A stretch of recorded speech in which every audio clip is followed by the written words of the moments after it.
Hello everyone, welcome back to another video from Gaming Basics.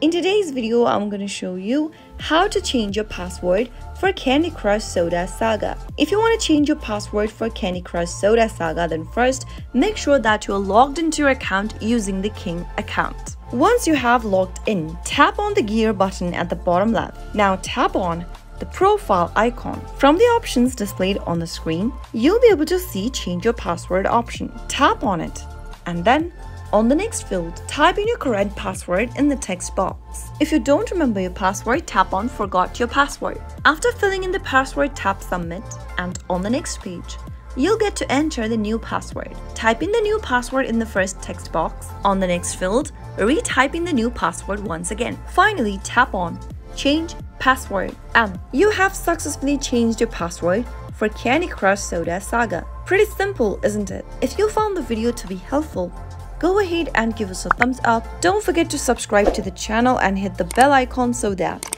you'll never miss another upcoming upload from us. I'll see you again in the next video. Goodbye till then.